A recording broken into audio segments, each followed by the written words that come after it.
let's start. Assalamu alaikum everyone. Uwais Mirjawala, tutor of business technology / foundation in business technology. ACCA का पहला paper officially business technology, इसमें भी आपकी मेरी मुलाकात रहेगी। और ACCA का आखिरी paper advance audit and assurance, उसमें भी आपकी मेरी मुलाकात रहेगी। तो जो पेपर्स इंशाल्लाह कि आप लोग भी वहाँ तक पहुँचें और आप लोग भी आखिरी पेपर मुझसे पढ़ना चाहें। हमारे पास बेटा, मैं ACCA के जो पेपर्स पढ़ा रहा हूँ तकरीबन मेरे हाल 4 पेपर्स हैं। Business technology, corporate and business law, advance taxation and advance audit and assurance. Around 13 years हो गए अब ये सब करते हुए, और 21 नेशन वाइड पोजीशंस हैं जो ACCA में सिर्फ मेरे स्टूडेंट्स ने सिक्योर करी हैं। वैसे अगर हम इंटायर मिर्जावाला की बात करें तो as of yesterday it's like 106 nationwide positions जो ACCA के अंदर हमारे बच्चे सिक्योर कर चुके हैं। तो बताने का मकसद ये है कि भाई 50-55 वाले बच्चे 52, 55, 58 ये वाले पास मार्क्स अच्छे नहीं लगते भाई। नंबर चाहिए हमें 80, 85, 90 और पोजीशन चाहिए। तो भाई जान मारनी है और बस पास करने वाली एवरेज मेहनत नहीं करनी है, क्योंकि एक बड़ा ट्रेंड बन गया है कि यार चार्टर्ड अकाउंटेंसी में पास हो गए तो बस 50 100 एंड 49 इज 0। तो ऐसा नहीं करना है। एटलीस्ट कोशिश करनी है कि भाई अपने करियर के अंदर अपने 13 पेपर्स ऑफ ACCA में एटलीस्ट 1 से 2 नेशन वाइड पोजीशंस जरूर आए। ये आपको आपकी जॉब प्लेसमेंट के अंदर बहुत हेल्प करेगी। अब सवाल है सर कैसे, how will we create this difference? ये डिफरेंस कैसे क्रिएट होता है? ये नेशन वाइड पोजीशन कैसे आ जाती है, या 80 नंबर 85 नंबर ये कैसे आ जाते हैं? तो बस मैं कहूँगा कि भाई पास तो सभी हो रहे हैं, तो 50 तक की जो इंपॉर्टेंट मेहनत है वो तो सब कर रहे हैं। उसके बाद का जो एक एक्स्ट्रा माइल तय करना है उधर आप लैग कर जाते हो। जैसे आप बुक एक बार पढ़ रहे हो, वही बुक 3 बार पढ़नी होती है तो अच्छे नंबर आ जाते हैं। असल में पहली बार एक बार पढ़ना मेहनत होती है बहुत, वो वाली बच्चे कर लेते हैं, बट दूसरी और तीसरी बार पढ़ने वाली जो मेहनत होती है उसके अंदर बच्चे थोड़ी सी कोताही कर लेते हैं। तो कोशिश करना है कि ये वाली गलती ना करें। ठीक है, ऐसे समझ लें कि बेटा ये सिर्फ क्लासेस नहीं है, ये आप समझे आपकी मेरी 4 महीने की जर्नी है साथ। अब ये 4 महीने का सफर रहेगा जिसमें लेक्चर्स हैं, प्रैक्टिकल एग्जाम्पल्स हैं। पूरी BBB की बुक मैं क्लास में खुद कवर करवाऊंगा, लेक्चर दूंगा, साथ में बुक प्रोजेक्टर पर ओपन करूंगा, एक एक लाइन क्लास में रीड करवा दूंगा, एग्जाम किट्स करवा दूंगा। तो सब कुछ क्लास में हो जाएगा। अब उसके बाद आप लोगों के एंड पर क्या मेहनत रह जाएगी कि जो बुक मैंने क्लास में पढ़ाई वो घर पर जाकर फिर 1 बार 2 बार 3 बार रीड करनी है। असल में FBT, ये जो हमारा F1 का पेपर है, ये जो बिजनेस टेक्नोलॉजी का पेपर है, इसमें बच्चा मार क्यों खाता है? ऐसी क्या गलती है जो हम कर देते हैं? तो बेटा वो गलती है आपकी वीक इंग्लिश। आपकी इंग्लिश आपको नुकसान पहुंचाती है। आप में से कितने बच्चे ऐसे हैं जिन्होंने आज तक FIA जो FA1, MA1, FA2, MA2 के पेपर दिए नहीं? कोई ना कोई पेपर दिया हो, कोई ऐसा बच्चा हो जो FIA बैकग्राउंड से पेपर देता हुआ आ रहा हो, हाथ रेस कीजिएगा। अब देखिए बेटा, ये वो बच्चे हैं जो पहले ACCA का कोई ना कोई पेपर दे चुके हैं। इन तमाम बच्चों के पास जो सबसे इंपॉर्टेंट प्रॉब्लम होगा वो क्या होगा कि BBB की बुक जब ये रीड करते हैं तो इन्हें इंग्लिश समझने में प्रॉब्लम होती है। कितनी बार आप एग्जाम में जाते हो आपको चॉइसेस ही नहीं समझ आ रही होती, इसलिए नहीं कि आपका कॉन्सेप्ट वीक है, इसलिए कि वो उस बीच कोई ऐसा वर्ड यूज कर देता है जिस वर्ड का मतलब आपको नहीं पता होता। बस आप समझ लो ये एक ऐसा प्रॉब्लम है जो मामला खराब कर देता है। सारे कॉन्सेप्ट धरे के धरे रह गए, जितने कॉन्सेप्ट टीचर ने दिए थे सब बेकार हो गए। अगर आपको वो जबान ही समझ नहीं आई, अगर आपको वो इंग्लिश ही समझना है, आप समझो मैं बहुत अच्छा पढ़ाता हूँ लेकिन एक ऐसी जबान में पढ़ाता हूँ जो आपको आती ना हो, तो मेरा सारा लेक्चर बेकार हो गया ना। तो पेपर में भी यही हो जाता है, बच्चा वीक इंग्लिश की वजह से मार खाता है। और FBT के पेपर में तो ये बहुत ज्यादा है। क्यों बहुत ज्यादा है? क्योंकि पेपर ही थ्योरी का है।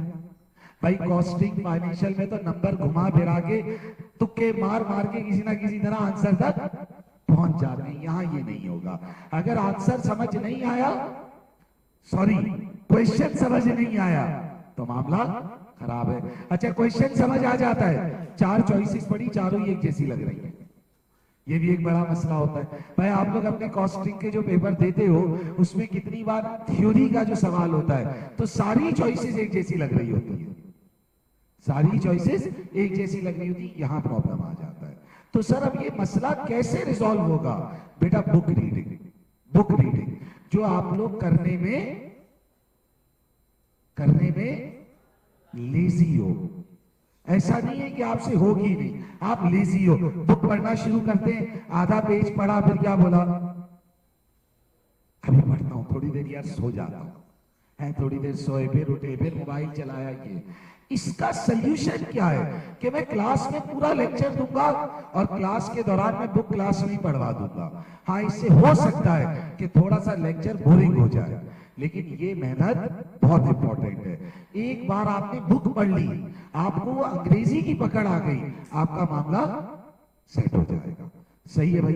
तो बेटा प्लीज इस चीज का ध्यान रखना है कि भाई इस जर्नी में मेहनत करनी है, इस जर्नी में एफर्ट करनी है, ये 4 महीने लगकर मेहनत करनी है। इसके अंदर बेटा बुक को थॉरोली पढ़ना है, इसके अंदर एग्जाम किट को पूरा पक्का करके करना है, टेस्ट होंगे, मॉक होंगे, तमाम चीजें हैं। लेकिन देखो बेटा, अब एक इंपॉर्टेंट बात है कि अब आप लोग बड़े हो गए हो, यानी अब हम आप लोगों के ऊपर कंट्रोल नहीं कर सकते। अगर बच्चा नहीं पढ़ना चाहेगा तो हम मजबूर हो जाएंगे। वहां छोटे बच्चे होते तो 2 रपेटे मार के पढ़वा देते, लेकिन बेटा आप बड़े हो गए हो तो हम बस समझा सकते हैं, इमोशनल कर सकते हैं, थोड़ा पेरेंट्स को बुलाकर समझा देंगे, ये कर सकते हैं। लेकिन उसके बाद बेटा आप लोगों की मेहनत है। बस आप समझ लो बेटा, ये जिंदगी के आखिरी 2-2.5 साल है। सर ये बचपन से सुन रहे, 2 साल 2 साल 2 साल, साला 14 साल गुजर गए, खत्म ही नहीं हो रही पढ़ाई। बेटा बस ये वाकई में आखिरी वाले 2-2.5 साल है, क्योंकि इसके बाद तो जॉब है ना, अब तो और कोई पढ़ाई है ही नहीं। तो बेटा पर्पस को अंडरस्टैंड करके पढ़ना है। बस एक बात कह के हमेशा मैं कोर्स फिर ऑफिशियली फिर कोर्स आउटलाइन पर जाता हूं, देखो बेटा पर्पस को समझ लो, यहां क्यों आए हुए हो, यहां क्यों आए हुए हो। अगर मैं 3 बच्चे क्लास से रैंडमली सेलेक्ट कर लूं और मैं उससे पूछूं कि भाई तुम यहां क्यों आए हो, चलो भाई आप मेरे दोस्त, क्या नाम है आपका? आदिल। आदिल क्यों आए हो बेटा? आज 12 बजे इतवार हफ्ते वाले दिन उठ के आ गए, बिना वजह घर पे बैठे थे, क्यों आए हो? आज क्लास लेने आया हूं। बेटा आप मुझे जो लेट आए हो, क्या नाम है दोस्त आपका? ऑन नकवी। आज क्यों आए हो? पढ़ने आए हो। ये क्लास लेने आया है, ये पढ़ने आया है। बेटा आप क्यों आए हो? आज पढ़ने आए हैं। बेटा ये सब पढ़ने आए हैं, हम तो खेलने हैं, क्रिकेट खेल रहे हैं। बेटा अब देखो इस चीज को समझो, इन तीनों लोगों के पास पर्पस नहीं है, इनका पर्पस छोटा सा है, क्या करने आए? पढ़ने आए।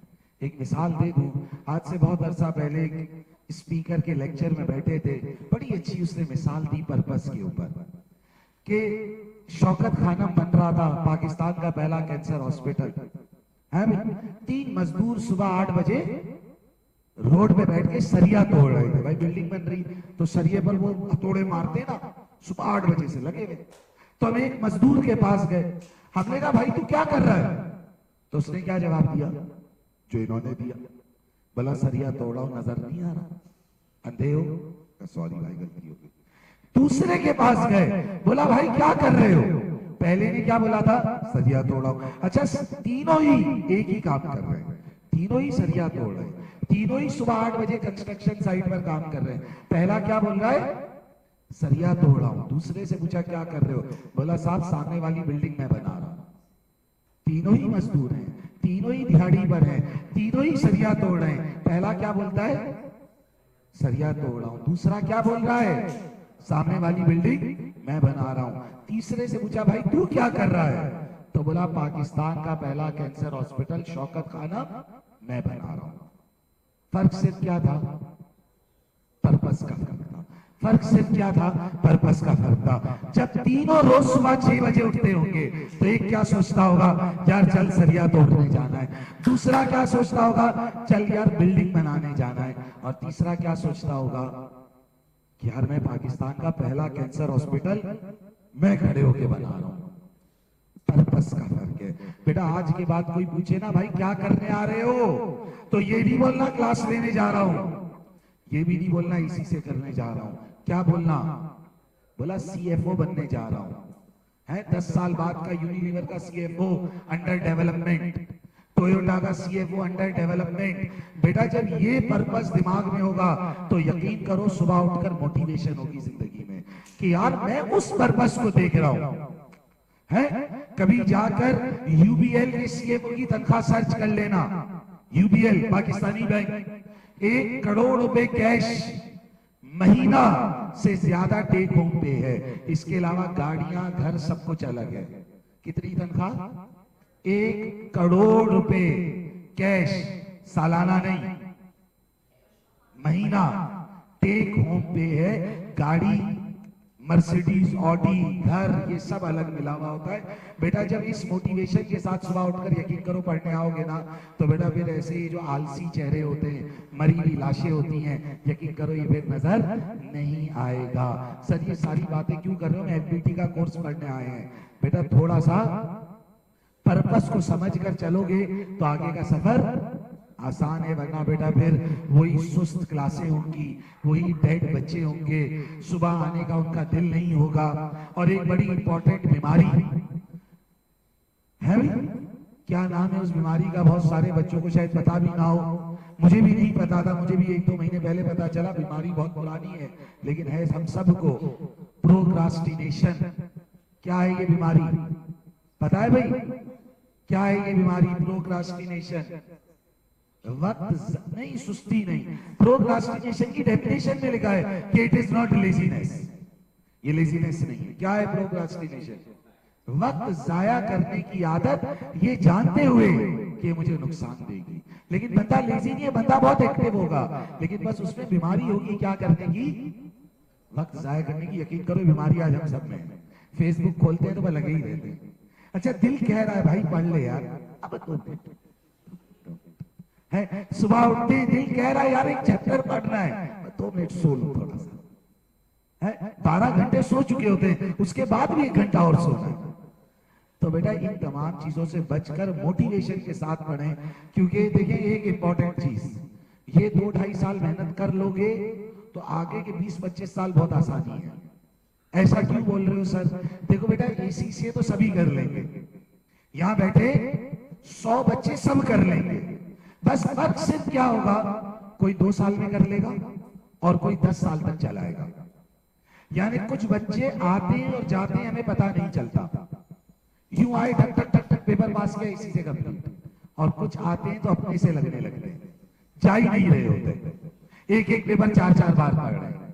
तो बेटा ये बार बार फेल हो होकर एसी से किया, यकीन करो उसकी कोई वैल्यू नहीं है, उसकी कोई वैल्यू। तुम समझो तुम टोयोटा के सीईओ है, तुम्हारे सामने एक बच्चा इंटरव्यू देने आया है और एक एक पेपर 4-4 बार फेल किया है, क्या तुम उसे हायर करोगे? क्या तुम उसे हायर करोगे? नहीं, तुम बोलोगे यार मैं क्यों से।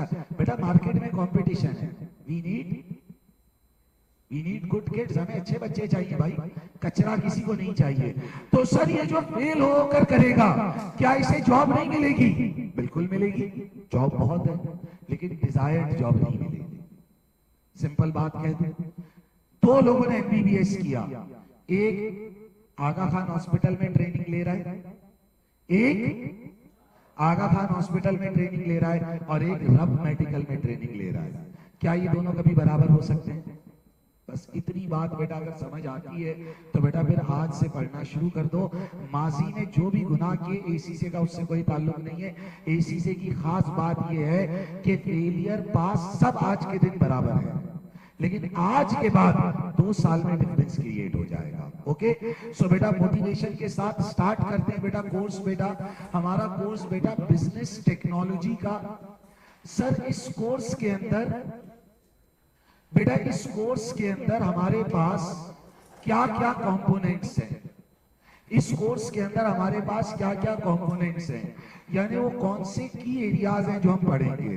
बेटा मैं हमेशा अपने स्टूडेंट्स को एक बात कहता हूं कि ये कोर्स सिर्फ पेपर पास करने के लिए मत पढ़ना, ये तुम्हारी जिंदगी पर एक इंपैक्ट छोड़ जाएगा। क्या बोला मैंने?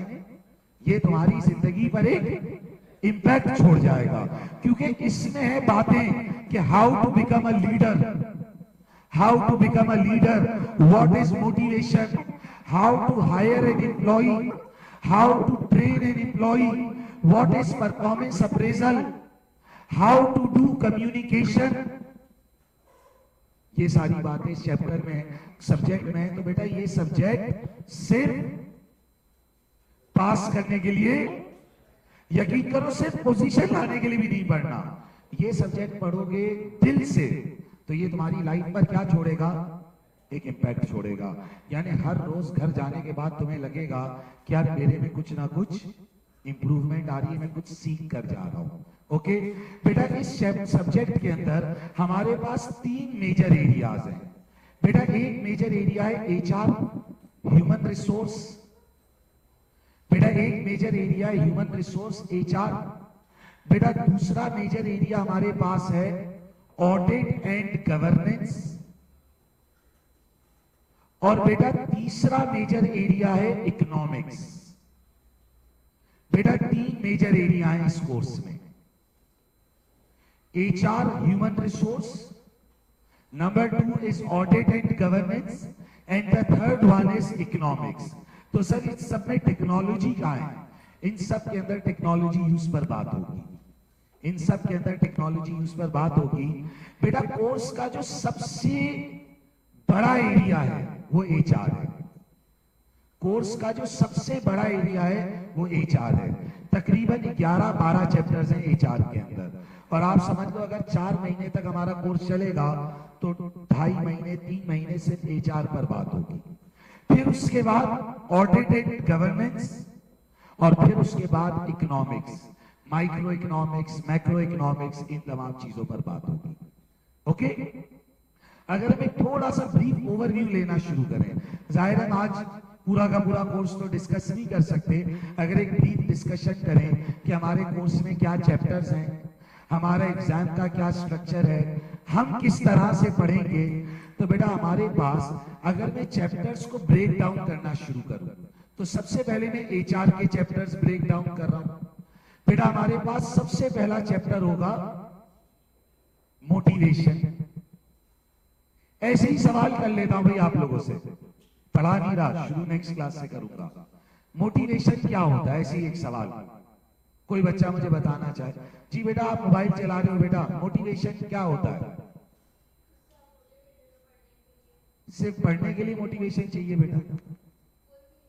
कोई भी चीज करने के लिए क्या हो जाए, मोटिवेटेड हो जाए। ये क्या होता है मोटिवेटेड? यही तो मैं पूछ रहा हूं। जी बेटा, the way to do anything, not exactly यार, वे टू डू एनीथिंग का तो मतलब है तरीका है का। मोटिवेशन क्या है? Well, yes, to earn something, सिर्फ कमाने की मोटिवेशन हो सकती है। अच्छा, तू हासिल करने की कोई चीज, यस, किसी चीज को हासिल करने की विलिंगनेस, जी, एक प्राइड, यस, कि एक चीज जो हमें आगे बढ़ने के लिए फोर्स करे, यस, जी बेटा, इनकरेजमेंट, ओके, और कुछ, स्पार्क, सही है भाई, और ये वर्ड सही है, विलिंगनेस, विल, प्राइड, स्पार्क। लेकिन बेटा आप सबने मोटिवेशन को पॉजिटिवली देखा भी था, मोटिवेशन तो नेगेटिव भी हो सकती है। तो फिर क्या बोलोगे, नेगेटिव स्पार्क है? What is motivation? किसी से पूछा गया, सुनना है भाई सबने। ओ बेटा ब्लू टी शर्ट में जो बैठे हो तुम, हाँ क्या नाम है तुम्हारा? दानियाल। What is motivation? जो सर अभी मुझ में नहीं है, है? What is motivation Daniyal? आगे बढ़ने के लिए जो चीज मोटिवेट करे, तो यही मोटिवेट क्या होता है तो पूछ रहा हूं। सुनना भी दानियाल, बड़ा मैं तुम्हें अच्छी इसकी डेफिनेशन बताता हूं। Motivation means change in behaviour, behaviour में बदलाव आ जाना। किसमें बदलाव आ जाना? बिहेवियर में बदलाव आ जाना। ऐसे समझ लो कि एक बच्चा जो धड़ाधड़ फेल हो रहा था अचानक अच्छे स्कोर लेना शुरू हो गया, तो हमने कहा भाई आप तो बड़े मोटिवेटेड हो गए। क्या चेंज हो गया? बिहेवियर में बदलाव आ जाना। What is motivation? Change in behaviour. Sir behaviour कब चेंज होता है? अब एक सवाल है, बिहेवियर कब चेंज होता है? बेटा जब हमारी कोई नीड, जब हमारी कोई जरूरत हिट हो जाती है। दोबारा सुनना है बात को। What is motivation? Change in behaviour. What is motivation? Change in behaviour. Behaviour कब बदलता है? बिहेवियर कब बदलता है? जब हमारी कोई नीड हिट हो जाती है। कैसी नीड? कैसी नीड? भूख एक नीड है, भूख एक नीड है, पैसा एक नीड है, लव एंड अफेक्शन एक नीड है, सिक्योरिटी एक नीड है। सर थोड़ा और मिसाल देकर समझाओ। बेटा एक छोटा बच्चा है, बेबी, एक छोटा सा बच्चा है, क्या उसने मेरी क्लास ली होती है मोटिवेशन की? अभी अभी पैदा हुआ है बेटा, कल उसने तो नहीं ली, लेकिन उसको भी मोटिवेशन पता है। कैसे? बेटा देखो, सोचो बच्चा स्कूल से सोया हुआ, अचानक से भूख लगती है, अचानक से क्या लगती है? भूख। देखा है, उसका बिहेवियर बदलना शुरू होता है। अच्छा खासा हंसता खेलता बच्चा अपनी जात दिखा देता है, रोना धोना ये वो चीख पुकार बेड़ा गर्क कर देता है। क्या हो गया? मोटिवेशन आ गई। क्या हो गया? मोटिवेशन आ गई। बचपन में वो मोटिवेशन भूख थी, आज भी भूख एक मोटिवेटिंग फैक्टर है, लेकिन ज्यादातर लोगों की ये फैक्टर सेटिस्फाइड है।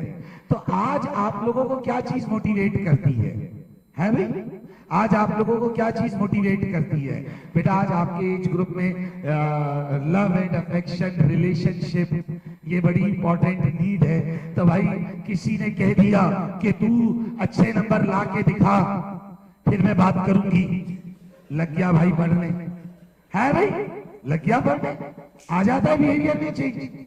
ओ भाई हमने ऐसे बच्चे देखे हैं, पहला पेपर दिया फेल, दूसरा पेपर दिया 50 नंबर, फिर फेल 50 नंबर, अचानक से बंदा बदल गया।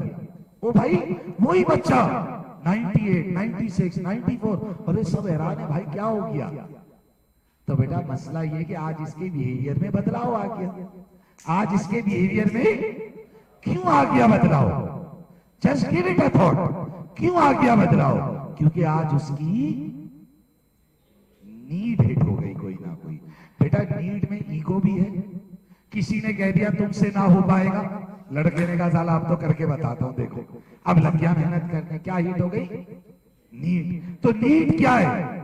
ये भूख एक नीड है, रिलेशनशिप एक नीड है, सिक्योरिटी एक नीड है, शेल्टर है भाई। बेटा आज तो सबको घरों से पैसे मिल रहे हैं, आप खाली एक बात सोचो, just give it a thought, अगर आज घर से पैसे मिलना बंद हो जाए, बाप जायदाद से आग कर दे, बोला बेटा चल निकल घर से, अपना खाना पीना गुजारा खुद करना, क्या तुम्हारे बिहेवियर में कोई बदलाव नहीं आएगा? तुम अचानक सीरियस रहने लगोगे, तुम अचानक सीरियस रहने लगोगे। बेटा लोगों ने अक्सर देखा है कि जब माँ बाप का इंतकाल हो जाता है तो बच्चा अचानक से सीरियस रहने लगता है, बिहेवियर में बदलाव आ जाता है। लोगों ने कहा यार आप तो बड़े मिच्योर लगने लगे हो। बेटा ऐसा क्यों हो गया है? क्योंकि आज उसकी क्या हिट हो रही है? नीड हिट हो रही है। So what is motivation? जल्दी से बोलो। Change in behaviour. और बिहेवियर कब चेंज होगा? जब कोई नीड हिट होगी। तो बेटा अगर तुम लोगों ने भी अपना बिहेवियर चेंज करना है तो कोई जरूरत ढूंढ लो। तुम लोगों ने भी अगर अपना बिहेवियर चेंज करना है तो कोई जरूरत ढूंढ लो। सिर्फ जरूरत वो नहीं है जो तुम समझते हो, बेटा जरूरत ये भी है जिंदगी में कोई टारगेट ले आओ कि यार मैंने 5 साल में ये हासिल करना है, मैंने ये गाड़ी लेनी है, मैंने ये मोबाइल लेना है, मैंने ये अचीव करना है। वो नीड जिस दिन हिट हो गई, बिहेवियर अपने आप बदल जाएगा। बात समझ आ रही है नहीं आ रही? जिस दिन क्या हिट हो गई? नीड हिट हो गई, बिहेवियर अपने आप बदल जाएगा। बेटा माजी ने तो ये भी देखा है कि एक स्ट्रीट फाइटर कौन होता है? रोड पर फाइट्स लड़ने वाला। उसने जाकर माइक टाइसन को हरा दिया था, है उसने जाकर माइक टाइसन जो दुनिया का कमाल हाईएस्ट रैंक रेसलर, उसे जाकर हरा दिया था। बस कहता था, मेरी माँ ने मरते हुए कहा था कि तूने माइक टाइसन को एक दिन हराना है, बस उस नीड के लिए लड़ रहा हूं। और जाकर हरा कर आ गया। So what you need to understand is कि मोटिवेशन बिहेवियर में कब आएगा चेंज? जब कोई टारगेट। तो सलमान खान अपनी मूवी में कहता था ना, किक नहीं है। ये किक क्या है? ये किक क्या है? ये पर्पस है, ये नीड है। मैंने स्टार्ट में क्या बात करी कि अपना कोई पर्पस सेट कर लो। जब पर्पस होगा, नीड होगी, तो मोटिवेशन अपने आप आ जाएगी बेटा। फिर मोबाइल वाइब्रेट करेगा तो मोबाइल उठाने का दिल नहीं होगा, रिस्पॉन्स करने का दिल नहीं होगा, क्योंकि ग्रेटर पर्पस को देख रहे होंगे। So very interesting chapter, motivation क्या होती है, how to motivate yourself and how to motivate others. बेटा तुम जब बड़े हो जाओगे, अपना बिजनेस करोगे, कहीं मैनेजर लगे हुए होगे, तो तुम्हारे नीचे स्टाफ होगा। अरे बोलो लाशों, तो तुम्हारे नीचे जो स्टाफ होगा उसे मोटिवेट नहीं करोगे? हैं? उसके पास पर्पस ही नहीं है। लड़का डेड आ रहा है, नींद में आ रहा है, सुबह 8 बजे की क्लास ऑफिस आना है, तो पौने 8 बजे उठकर डायरेक्ट ऑफिस में आ रहा है नींद में। तो ये क्या शो कर रहा है कि ये इस जॉब के लिए मोटिवेटेड? इसको कोई पर्पस दो, कोई रिवॉर्ड दो, कोई फाइनेंशियल रिवॉर्ड दो, कोई नॉन फाइनेंशियल रिवॉर्ड दो, कोई टारगेट दो। तो मोटिवेशन वेरी इंटरेस्टिंग चैप्टर बेटा। फिर हमारे पास राइटर्स हैं, इब्राहिम मैस्लो, फ्रेडरिक हर्ट्जबर्ग, ये तमाम राइटर्स, विक्टर रू, जिन्होंने मोटिवेशन के ऊपर डिबेट करी। बहुत इंटरेस्टिंग चैप्टर। फिर एक बात बोल दूं, पेपर पास करने के लिए नहीं पढ़ रहा है ये भाई, चैप्टर्स लाइफ पर इम्पैक्ट छोड़ जाएंगे। ये ओवैस मिर्चावाला की बातें 20 साल बाद दिमाग में गूंज रही होंगी, फिर याद आएगा कि कोई था, कहां गया, उसे ढूंढो, है भाई। तो बेटा ये चीजें आपकी रियल लाइफ में बहुत हेल्प करेंगी, तो इसके ऊपर बात होगी। फिर हमारे पास बेटा एक बहुत अच्छा चैप्टर है, power management and leadership. What is power? Power क्या होती है, ताकत क्या होती है भाई? चलो एक ऐसे ही सवाल और कर लेता हूं, पावर क्या होती है? किसी काम को करवाने की अथॉरिटी नहीं, एबिलिटी। अथॉरिटी तो कुर्सी से मिलती है बेटा, कोई भी काम कराने की ability. What is power? Ability to get things done. बोलो भाई, what is power? Ability to get things done. बेटा अभी ये चैप्टर्स पढ़ा नहीं रहे, बहुत डिटेल में पढ़ाऊंगा। अभी तो सिर्फ एक आइडिया दे रहा हूं that what the course is about. What is power? Ability to get things. बेटा तुम काम कैसे करवा सकते हो? कुर्सी की ताकत, कुर्सी की ताकत से काम हो जाता है। पैसा, मनी भाई की ताकत से काम हो जाता है। भाई अभी ये प्यून आया, मैंने कहा यार चाय ले आओ, तो उसने मेरी बात क्यों मानी? कुर्सी की ताकत में उसका बॉस हूं, मेरी बात मानेगा? आप बोलो यार चाय ले आओ, क्या लाएगा? बोलो लाएगा? यस लाएगा। साथ में घड़ी बत्ती रखो। पैसों की ताकत, रिवॉर्ड पावर। रिवॉर्ड भी तो एक पावर है, रिवॉर्ड भी तो एक पावर है, नॉलेज भी एक पावर है, और फिर इन्हीं पावर्स के बीच में कैरिज्मा, पर्सनैलिटी भी एक पावर है। बेटा एक ऐसी ताकत है, एक ऐसी शक्ति है, सुनना मेरी बात, एक ऐसी, बोलो यार बोलते नहीं हो ना तुम लोग, एक ऐसी ताकत है, एक ऐसी शक्ति है जो तुम्हें रात को 4 बजे भी बेड से उठाती है। तुम बिल्डिंग के 10 माले उतर कर जाते हो और इजी लोड करवा के आते हो। वो भी तो ताकत है, वो भी तो पावर है? दुकान बंद होती है तो दूर तक जाते हैं, वो भी तो पावर है। वो पावर नहीं है, उस पावर को कैरिज्मा बोलते हैं, पर्सनैलिटी पावर। उसने प्यार से बोल दिया बैलेंस डलवा दो ना, तो भाई दानियाल तो बिछ गए हैं। रात में गए, उसको इजी लोड वाले को उठाया, बोला दुकान खोल, इजी लोड करना है। Charisma, personality. बेटा इमरान खान के पास आज कौन सी ताकत है? कैरिज्मा, पर्सनैलिटी की ताकत है। उसको कभी कुर्सी की जरूरत रही नहीं है, कुर्सी उसकी मोहताज है, वो कुर्सी का मोहताज नहीं है।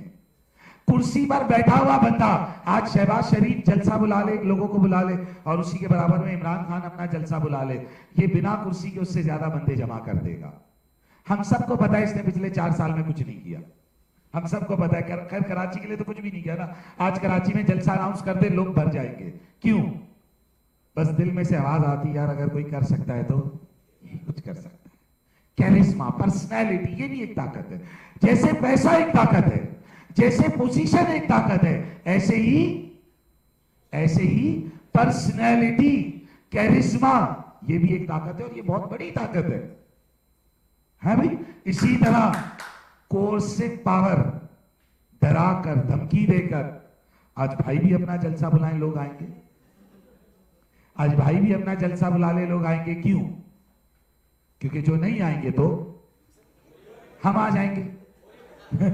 सो कोर्सिव पावर, डराकर, धमकाकर, ये भी एक पावर है। सही? भाई से मुराद किसी एक इंडिविजुअल नहीं है। So power, ability to get things done. So power पर बात होगी, मैनेजमेंट, इफेक्टिवनेस, एफिशिएंसी। फिर लीडरशिप, ये भी एक बड़ी कमाल चीज है। What is leadership? चले भाई, व्हाट इज लीडरशिप, कोई बताना चाहे? पावर को मैनेजमेंट के साथ यूज करना, not exactly. What is leadership? Decision maker, ये उसकी एक क्वालिटी है। टीम को चलाना, to motivate and inspire people, to lead something. अगर मैं लीडरशिप के ऊपर एक बड़ी अहम बात करूं, तो lead something, to motivate people, लेकिन उसी के साथ एक चीज बोलूंगा, ability to see the vision. Vision देखना, vision. What is vision? Vision क्या होता है? कुछ ऐसा देखना जो आज लोगों को बताएं तो लोग हंसें, लेकिन सिर्फ विजन देखना नहीं है, उस विजन को सच भी करके दिखाना है। दोबारा सुनो, what is leadership? Ability to see the vision and then make that vision come true. उस विजन को सच भी करके दिखाना है। बेटा, एक फुटबॉल टीम के कैप्टन से सवाल हुआ, फुटबॉल टीम के कैप्टन से सवाल हुआ, बोला what is leadership, what is management, क्या है ये दोनों चीजें? तो उसने बड़ा अच्छा जवाब दिया, बोला if I am a good manager. क्या बोला? If I am a good manager. दोबारा बोलो, if I am a good manager, then I will send my team, then I will send my team to a place where the ball is. If I am a good manager, then I will send my team to a place where the ball is. But if I am a good leader, then I will send my team to a place where the ball will be. नहीं समझ आई बात? Manager अपनी team को वहां भेज रहा है जहां बॉल है, और लीडर अपनी टीम को वहां भेजेगा जहां बॉल होगी। मैनेजर अपनी टीम को वहां भेज रहा है जहां बॉल है, लीडर अपनी टीम को वहां भेज रहा है जहां बॉल होगी। इससे क्या समझाया जा रहा है? कि लीडर उस विजन को देख रहा है, लीडर उस फ्यूचर को देख रहा है, जबकि मैनेजर आज को परफॉर्म करने पर मेहनत कर रहा है। अगर मैं एक अच्छा मैनेजर हूं, अगर मैं एक अच्छा मैनेजर हूं, तो मैं आज पर मेहनत करूंगा, लेकिन अगर मैं एक अच्छा लीडर हूं तो मैं किस पर मेहनत करूंगा? फ्यूचर के ऊपर मेहनत करूंगा।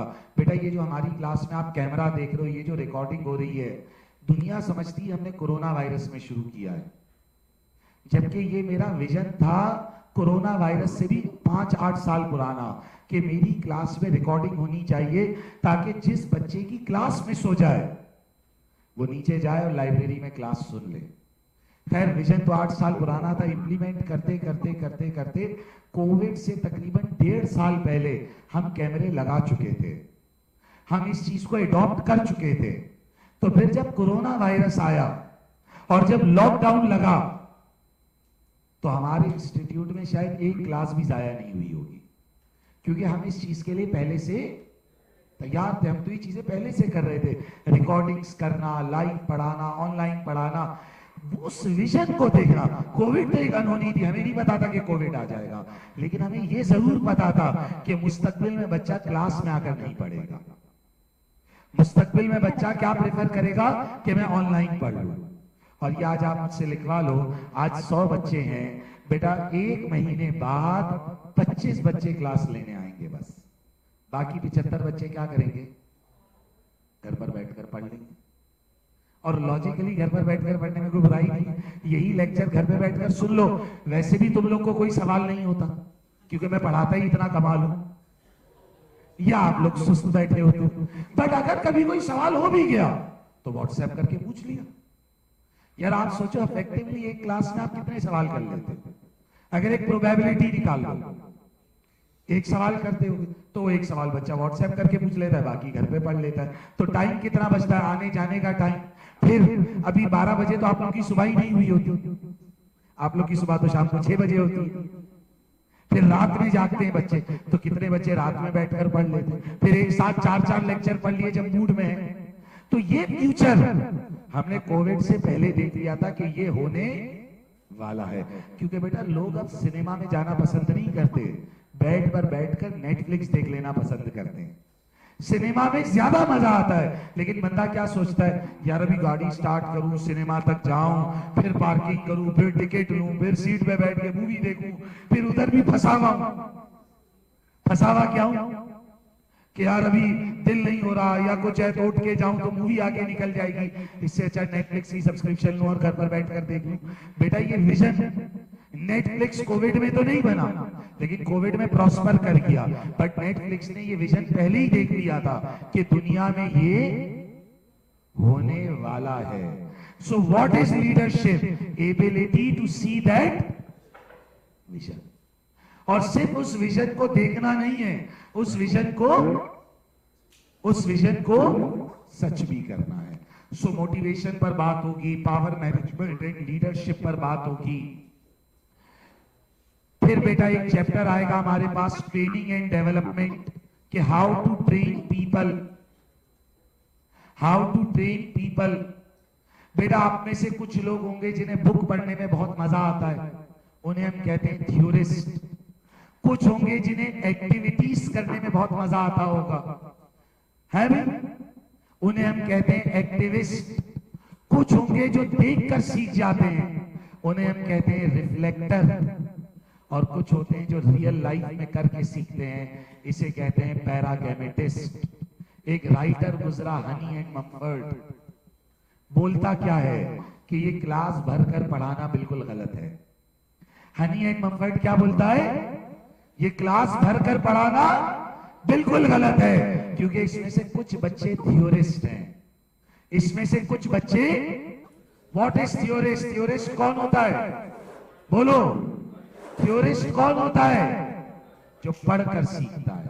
थ्योरिस्ट कौन होता है? जो पढ़कर सीखता है। कुछ एक्टिविस्ट जो एक्टिविटी करके सीखेंगे, कुछ रिफ्लेक्टर जो देखकर सीखेंगे, और कुछ, बोलो यार, पैरागैमेटिस्ट जो रियल लाइफ करके सीखेंगे। बेटा वो जो तुम बैठे हो, क्या नाम है तुम्हारा? शाजिल। शाजिल गाड़ी चलाते हो? शाजिल गाड़ी चलाना कैसे सीखी थी? कोई किताब पढ़ी? कोई किताब नहीं पढ़ी। तो बेटा फिर तुम गाड़ी अच्छी चला लेते हो, मारते तो नहीं गाड़ी, टक्कर वक्कर तो नहीं मारते। तो बेटा किताब पढ़े बिना गाड़ी कैसे चला लेते हो? सारे एग्जाम तो किताब पढ़ के पास होते हैं। तो इसने देखो, एक बात मैं तुम्हें बताऊं, यकीन करो, अच्छा तुमने इंटर किया है, कॉमर्स में किया है, बिजनेस मैथ्स पढ़ी है, क्वाड्रेटिक इक्वेशन बताना क्यों नहीं याद भाई? पेपर पास किया है। इसका मतलब है ये थ्योरिस्ट नहीं है, ये थ्योरिस्ट नहीं है, इसके साथ बचपन से जुल्म हो रहा है। बेटा वो सेट बनाते थे, याद है? सेट्स वो आते हैं, वो भी सब भूल गए। बेटा मैं तुझसे क्वाड्रेटिक इक्वेशन का एग्जाम नहीं ले रहा, तुझे एक चीज समझाना चाह रहा हूं कि देखो मेरे दोस्त, वो चीज जो तुमने पूरा साल पढ़ी वो तुम्हें याद नहीं है, उसकी पूरा साल किताब पढ़ी वो तुम्हें याद नहीं है, लेकिन एक ऐसी चीज जिसकी तुमने कोई किताब नहीं पढ़ी हो, तुम्हें एग्जैक्टली याद है। अभी मैं तुमसे गाड़ी चलाने के 4 सवाल पूछ लूं, तुम्हें आते होंगे। इसका मतलब क्या हुआ? यही चीज हनी एंड मम्फर्ट समझाना चाह रहा है, यही चीज हनी एंड मम्फर्ट समझाना चाह रहा है कि हर इंसान थ्योरिस्ट, बोलो, हर इंसान थ्योरिस्ट नहीं है, हर इंसान एक्टिविस्ट नहीं है, हर एवरीवन इज डिफरेंट। तारे जमीन पर है भाई, हर इंसान मुख्तलिफ है, यही हनी एंड मम्फर्ट समझा रहा है। बेटा इंसान बेहतरीन सीखता है, मेरी बात को गौर से सुनना, इंसान बेहतरीन सीखता है जब अपने प्रिफर्ड स्टाइल में सीखता है। दोबारा बोलो, इंसान बेहतरीन सीखता है जब अपने प्रिफर्ड स्टाइल में सीखता है। इसने गाड़ी चलाने की कोई किताब नहीं पढ़ी, लेकिन इसने गाड़ी चलाना बेहतरीन सीखी। क्योंकि इसने गाड़ी चलाना कैसे सीखी? इसने खाली मैदान में, जो इसने कहा मैं अपने चाचू के साथ जाता था, गाड़ी ड्राइव कर करके सीखी। यस, एक्टिविस्ट, इसने एक्टिविटी करके। और मैं आपको बताऊं, आप में से बहुत सारों ने तो गाड़ी चलाना कैसे सीखी होगी कि जब बाप सो गया रात में तो नीचे गाड़ी स्टार्ट करी और चल मेरा भाई निकल पड़े, गाड़ी लग गई तो रात सुबह बापू को क्या बोला? बोला भाई बिल्डिंग का चौकीदार गलत आदमी है, मैंने देखा था अपनी गाड़ी लेके चले आता, इसने गाड़ी मार दी। या पार्किंग में लोग अपनी गाड़ी मार देते, अच्छे लोगों के साथ अपन नहीं रह रहे, लेकिन ऐसे करते करते सीख जाते हैं। बेटा कोई क्लास नहीं लेते, कोई किताब नहीं पढ़ते और सीख जाते हैं। इसका मतलब हुआ कि प्रेफर्ड लर्निंग स्टाइल्स डिफर कर सकते हैं, लेकिन इसका हरगिज़ मतलब ये नहीं कि थ्योरिस्ट बेकार होते हैं। भाई कुछ लोग थ्योरी पढ़ के सीखते हैं, कुछ लोग गाड़ी चलाने से पहले भी गाड़ी का मैनुअल पढ़ते हैं, लेकिन हम उन्हें पागल समझते हैं। भाई क्रिकेट खेलते हैं कितने लोग? जरा हाथ बुलंद करें, कितने लोग क्रिकेट खेलते हैं? शर्मा क्यों रहे हो बेटा? कोई गलत चीज थोड़ी पूछ रहा, सही से हाथ उठा लो। है भाई बेटा, ये जो इतने लोग क्रिकेट खेलते हैं, आपने किसी एकेडमी में जाकर सीखा है? कैसे सीख लिया? खेलते खेलते सीख लिया। तो खेलते खेलते तुझे कैसे पता चला कि बैट कैसे पकड़ना है? तो बोला देखते भी तो है, अंधे थोड़ी है। दूसरा खेल रहा है, उसे देखा, खुद ट्राई किया, सीख गए। तो इसका मतलब है थोड़ा रिफ्लेक्टर, थोड़ा पैरागैमेटिस्ट। बेटा ये चीजें पढ़ेंगे, how to train people, how to train people, लोगों को कैसे काम सिखाना। ओके, फिर इसके बाद रिक्रूटमेंट एंड सिलेक्शन। बेटा हायरिंग के ऊपर बात होगी। बेटा बातें नहीं करें, बहुत लाखों रुपए की बातें बेटा। रिक्रूटमेंट एंड सिलेक्शन, इंटरव्यू क्या होता है, सिलेक्शन टेस्ट क्या होता है, इन तमाम चीजों पर बात होगी। फिर इसी तरह एक चैप्टर है परफॉर्मेंस अप्रेजल। बेटा बात बहुत लंबी हो जाएगी अगर मैं हर चैप्टर की डिटेल में जाऊंगा। परफॉर्मेंस अप्रेजल के एक एम्प्लॉय की परफॉर्मेंस को किस तरह से चेक करें। इसी तरह फिर हमारे पास एक चैप्टर आएगा इंडिविजुअल्स, ग्रुप्स एंड टीम्स। बेटा हम एज एन इंडिविजुअल क्या कर सकते हैं, हम एज अ ग्रुप क्या कर सकते हैं, और हम एज अ टीम क्या कर सकते हैं। इसी तरह फिर हमारे पास एक चैप्टर आएगा कल्चर। ये भी बड़ा अहम चैप्टर है, कल्चर। चलो ऐसे ही पूछ लेता हूं, कल्चर क्या होता है? कल्चर रिवाज, ये तो तर्जुमा हो गया। कल्चर क्या होता है? जोर से बोले। रहने का तरीका, आइडेंटिटी। सुनना, मैं बताता हूं कल्चर क्या होता है। यार तुम बातें करोगे ना लड़के, ओए बातें नहीं करो बेटा। कल्चर क्या होता है? The unquestioned behaviour. क्या बोला मैंने? कल्चर क्या होता है? द अनक्वेश्चन्ड बिहेवियर, ऐसा बिहेवियर जिस पर कोई सवाल नहीं होता। एक बात सवाल, बेटा मैंने ग्रे टी शर्ट पहनी, ब्लू पैंट पहनी, आप में से किसी ने सवाल किया कि सर ऐसा क्यों किया? सवाल बोलो, क्या नहीं किया? अब बेटा मैं कल फूल पत्तियों वाली पिंक कलर की शर्ट पहनता हूं, येलो कलर की पैंट पहनता हूं, आप लोग मुझसे सवाल करोगे? यस। आप आपस में भी पूछोगे यार ये वैस को क्या हो गया? ओवैस मिर्चा वाला की सेल तो नहीं खराब है? The unquestioned behaviour. और एक चीज हो गई क्वेश्चन बिहेवियर, जो चीज पर सवाल ना हो वही कल्चर है। दोबारा बोलो, जिस चीज पर सवाल ना हो वही कल्चर है। जिस चीज पर सवाल ना हो वही कल्चर है। बेटा, लड़का लड़की साथ बैठकर क्लास ले रहे हैं, कोई बुराई नहीं है भाई। मॉडर्न दौर है, लिबरल दौर है, everyone is free to make choices, लेकिन लोग सवाल जरूर करेंगे। क्यों करेंगे? क्योंकि ये चीज हमारे कल्चर के अगेंस्ट है। यही लड़का लड़की यूरोप में साथ बैठकर क्लास ले, दूर दूर बैठ के लेंगे तो फिर सवाल उठेगा उधर तो। बेटा, culture not the acceptable behaviour.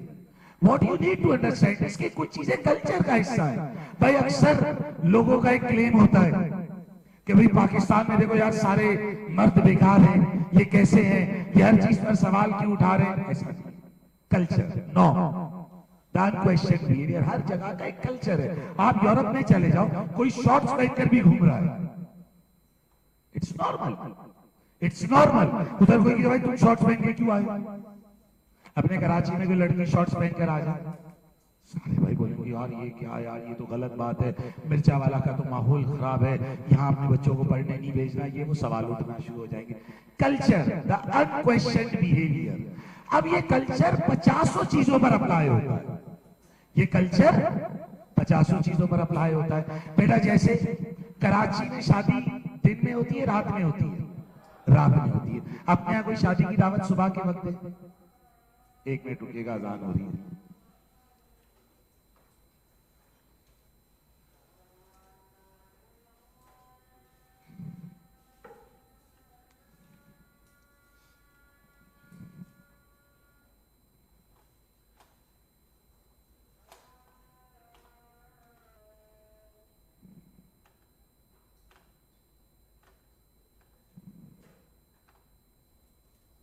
Okay, क्या बात कर रहा था कि अपने यहाँ शादी की दावत कब आती है भाई? रात की होती है। कभी कोई बोले यार मेरी शादी सुबह के वक्त है, तो अपन सब उससे सवाल करने लगेंगे, यार सुबह के वक्त शादी कौन करता है? बट एक ही पाकिस्तान है, कराची में शादी की दावत रात में होती है, पंजाब में दोपहर में होती है, और केपीके में सुबह होती है। यानी कितना अजीब सा लगे अपने यहाँ, अगर कोई शादी की दावत सुबह में रखे तो शादी की फील ही नहीं आ रही होगी। यानी भी अक्सर कराची में दोपहर में लोग रखते हैं इतवार को वलीमा शादी, तो फील ही नहीं आ रही होती कि यार शादी की दावत में आए है। फील कब आती है? जब रात में भाई 12, 1, 1:30, 2 बजे तो लगता है भाई अभी शादी की दावत में आए। Culture no, the unquestioned behaviour. हर जगह का ऐसा कोई ना कोई बिहेवियर है। आपकी ड्रेसिंग, आपका way of dealing people, no, culture, the unquestioned behaviour. बेटा, हमारी सोसाइटी में कोई बच्चा बड़ा हो जाए और फिर माँ बाप से अलग होकर रहने लगे तो लोग बातें सुनाएंगे, लेकिन यूरोप की सोसाइटी में इट इज नॉर्मल। उधर ऐसा होता है, जब बच्चा इंडिपेंडेंट हो गया तो अलग रहता है। So culture, the unquestioned behaviour, the way of doing things, how we do things. बेटा, बहुत सारी चीजें हमारे कल्चर का हिस्सा है, हमें उनकी वजह नहीं पता। पता नहीं क्यों हम ऐसा कर रहे हैं। लोगों ने कहा यार आप ऐसा क्यों करते हो? आपने कहा यार मुझे भी नहीं पता। आपने क्या कहा यार? तो आप क्यों नहीं पता? सवाल उठा क्यों नहीं पता? तो बोला यही तो कल्चर है, द अनक्वेश्चन्ड बिहेवियर। क्या बोला मैंने? The unquestioned behaviour. बेटा, सरकार ने 1000 कोशिश कर ली कि कराची में मार्केटें सुबह खुल जाए, खुलती हैं सुबह मार्केटें। बेटा, कोविड के दौर में तो गवर्नमेंट 6 बजे मार्केट बंद करा देती थी, तो भी ये मार्केट दोपहर में 12 बजे खोलते थे। लोगों ने कहा भाई तुम कारोबार क्या करोगे? बोला यार सुबह फील नहीं आती कारोबार की। Culture, the unquestioned behaviour, how we do things, no having. बात को समझ रहे हो? सो बेटा, कल्चर क्या होता है? ऐसे इलाकों का कल्चर होता है, इदारों के कल्चर होते हैं, इंसानों के कल्चर होते हैं। The unquestioned behaviour, the acceptable behaviour, how we do things is called culture. इसके ऊपर बात होगी। Motivation, power management, training, recruitment, performance appraisal, individual groups and teams. Then हम आ जाएंगे किस पर बेटा, कल्चर्स एंड कमिटीज के ऊपर। फिर यहां से बेटा हम आ जाएंगे किसके ऊपर, कम्युनिकेशन। क्या चैप्टर है बेटा, ये भी बेहतरीन बेटा। इसमें आप सीखोगे हाउ टू कम्युनिकेट, लोगों से बात कैसे करनी है बेटा। आज ये एक ऐसी क्वालिटी है जो बहुत कम मिलती है बेटा। People don't know how to communicate, बात कैसे करनी है। सर ये भी कोई स्किल है? Yes, how to communicate. एक मिसाल देता हूं कम्युनिकेशन पर, बड़ी अच्छी मिसाल है, गौर से सुनिएगा। हाउ टू कम्युनिकेट, सुनिएगा भाई। एक बादशाह, शायद कुछ लोगों ने सुनी भी होगी। एक बादशाह रात सोता है तो एक ख्वाब देखता है। क्या ख्वाब देखता है?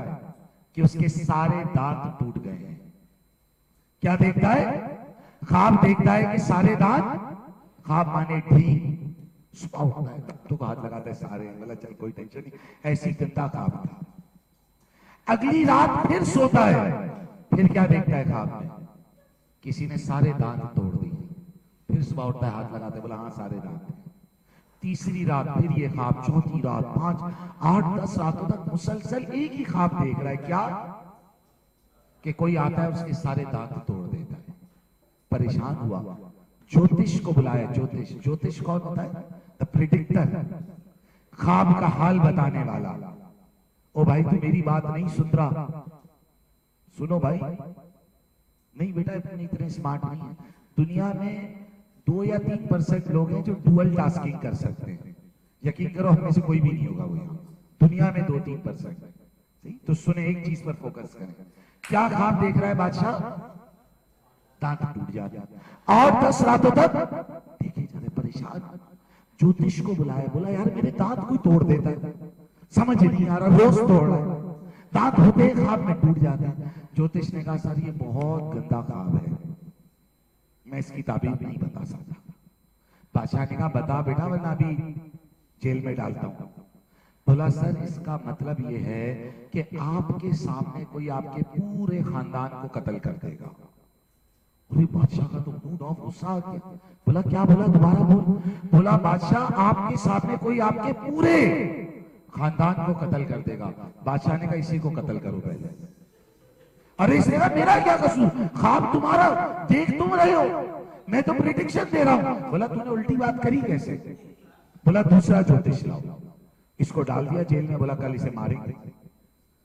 अब दूसरा ज्योतिष है, उसको ही बताया, बोला रोज ख्वाब देख रहा हूं दांत टूट रहे, लेकिन बोला पहले बता दूं पहले वाले ने ये ताबीर दी थी तो वो जेल में मरने के लिए बैठा है, तू ध्यान से बता रहा। अब ताबीर तो उसने सही बताई थी, ताबीर तो प्रेडिक्शन तो उसने सही दी थी। अच्छा अब दूसरा वाला बोल रहा है मैं भी ये बोलूंगा तो साला मैं तो मरूंगा, अब मैं क्या बोलूं?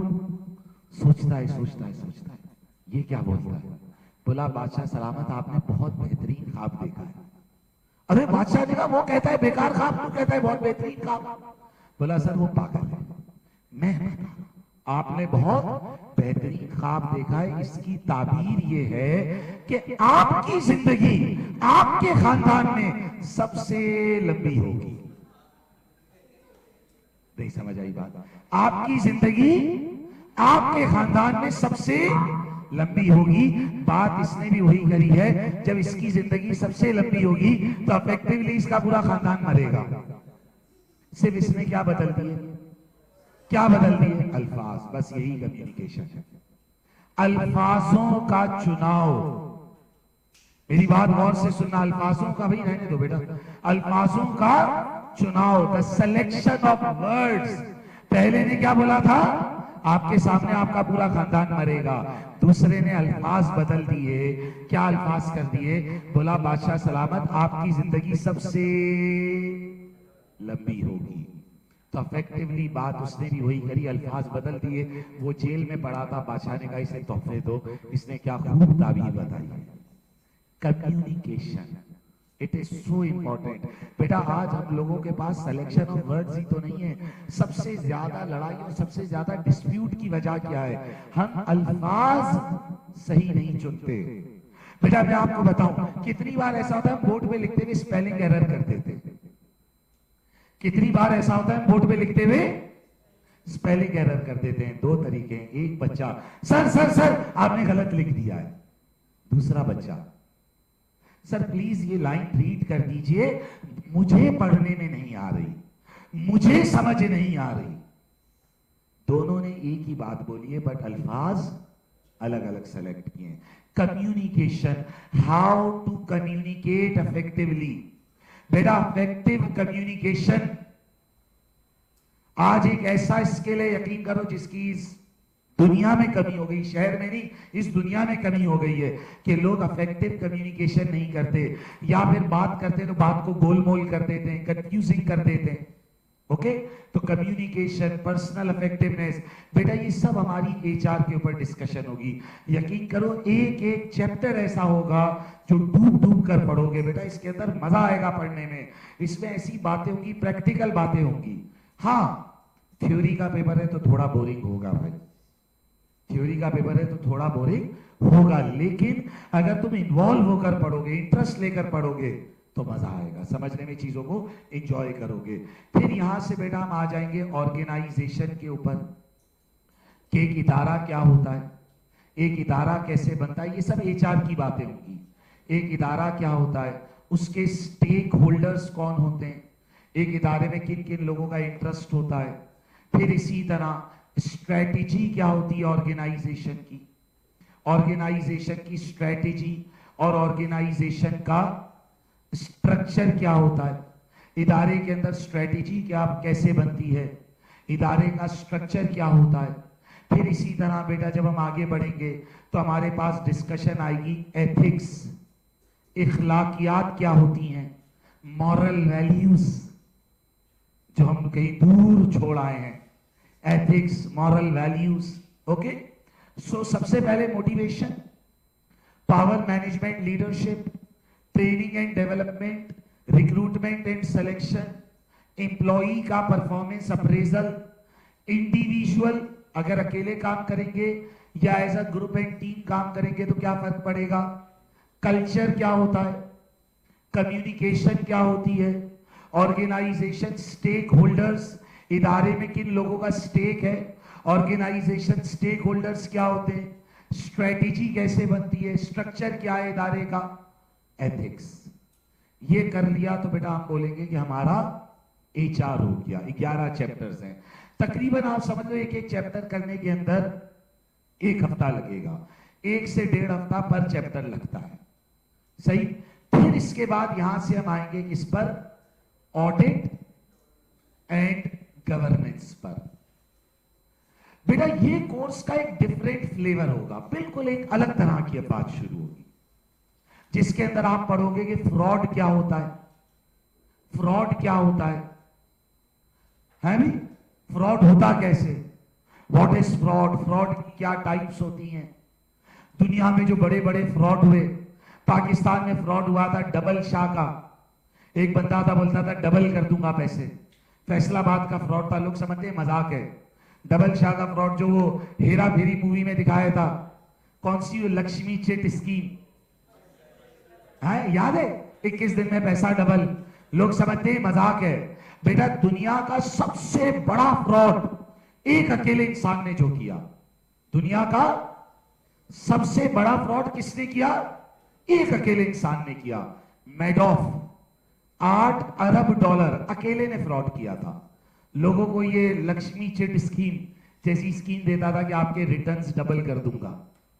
अच्छा, ये हमें हमारी जिंदगी में भी बहुत मिलेंगे, इसको पॉन्जी स्कीम कहते हैं, पॉन्जी स्कीम, कि भाई आपको एबनॉर्मल रिटर्न्स ऑफर करता है?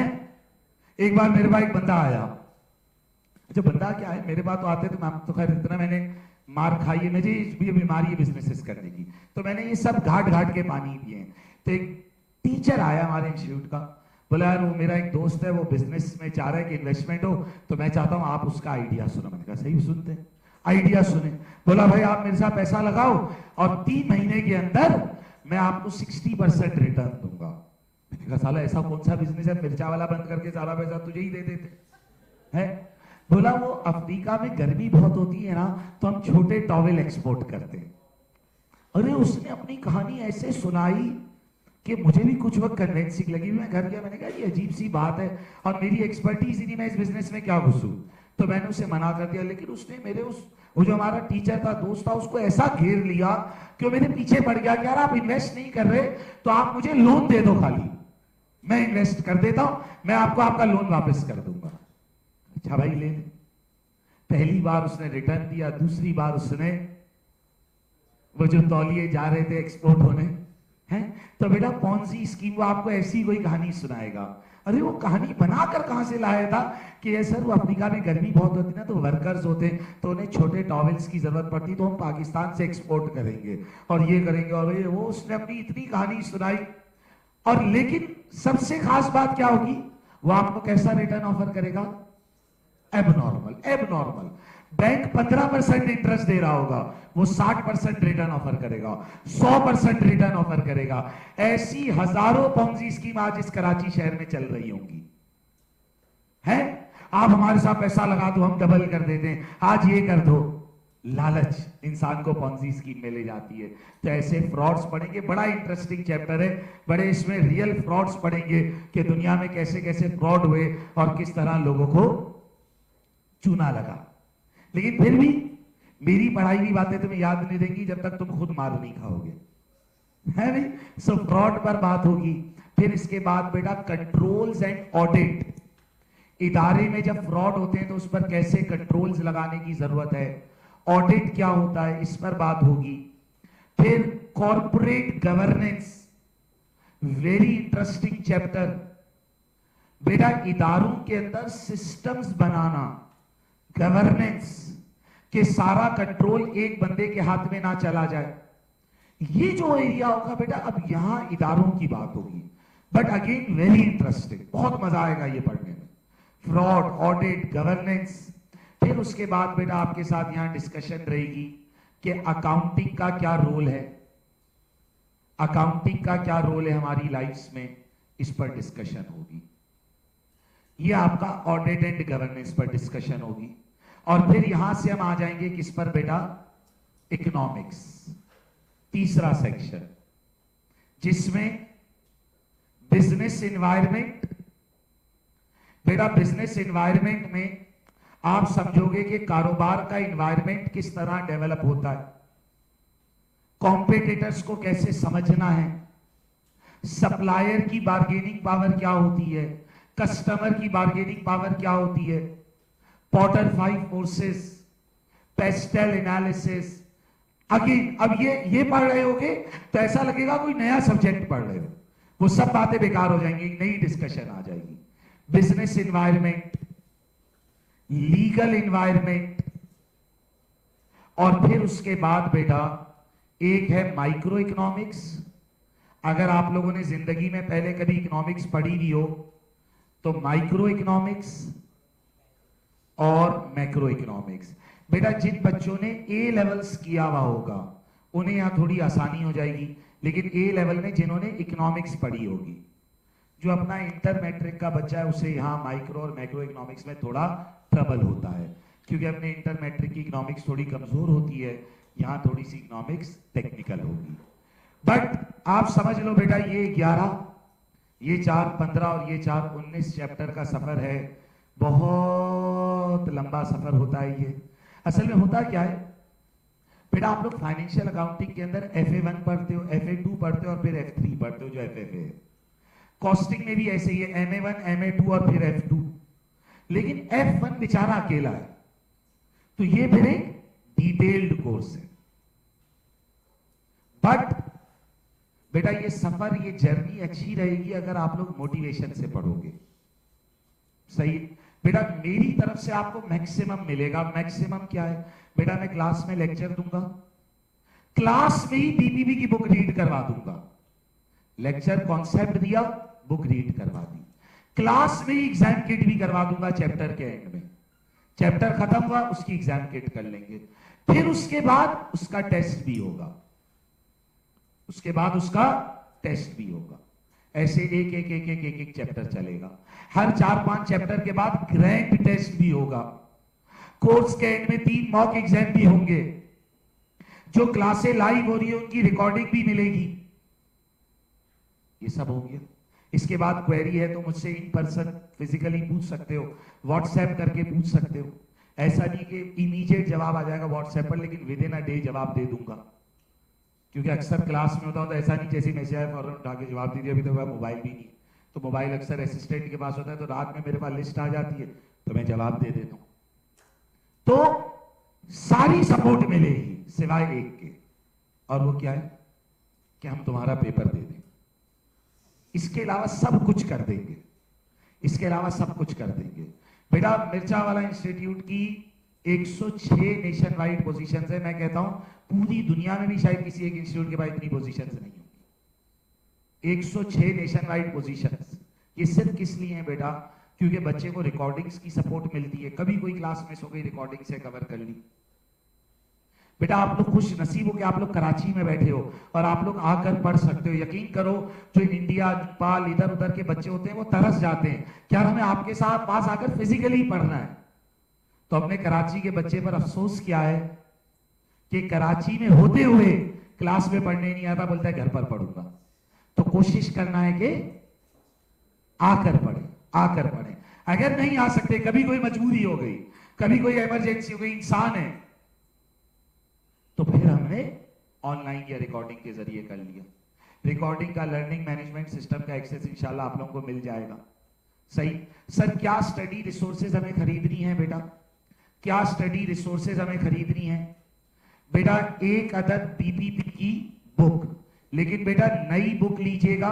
अच्छा, नई बुक से मुराद ये नहीं कि 0 मीटर किताब जाके खरीदो, किसी दोस्त यार से ले लो, लेकिन लास्ट ईयर बुक अपडेट हुई है तो नई बीपीपी की बुक ले लीजिएगा। सिर्फ एक काम कर लीजिएगा, मार्केट में लोग पुरानी किताबें भी बेच रहे हैं, तो जिससे भी किताब लो उसका इंडेक्स का पेज खोलना, इंडेक्स के पेज में पहले पढ़ लेना।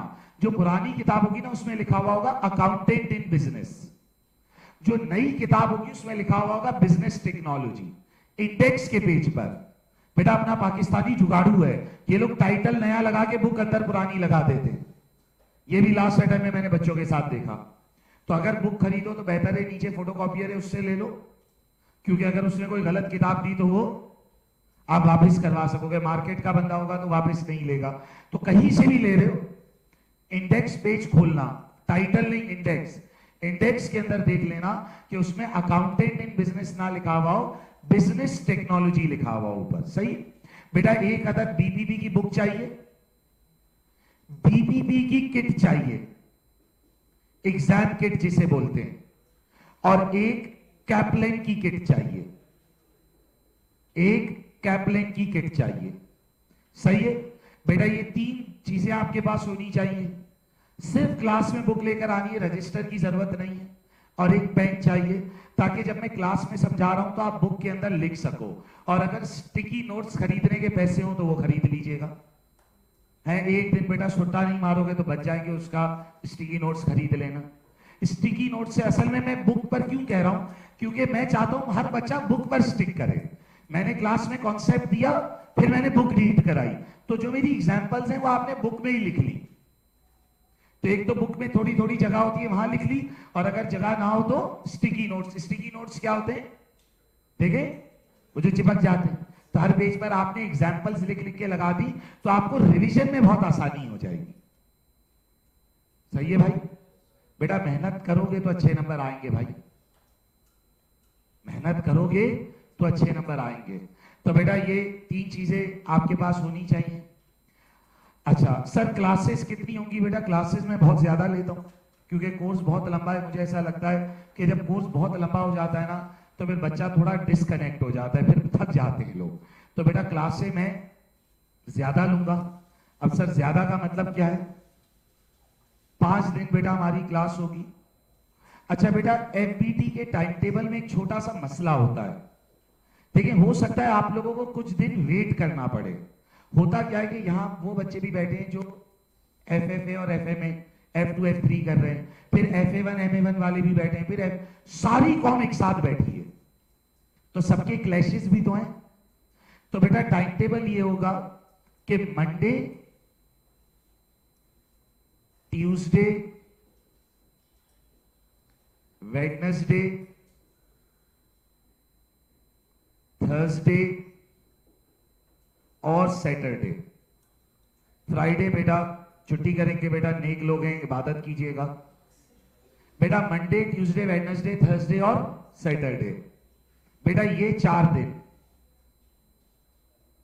बेटा, ये 4 दिन 3:30 बजे से 5 बजे तक, और ये एक दिन 12 बजे से 1:30 बजे तक। सही है? ये 12 बेटा दिन के, ये भी आते सर ये 12 दिन के रात के।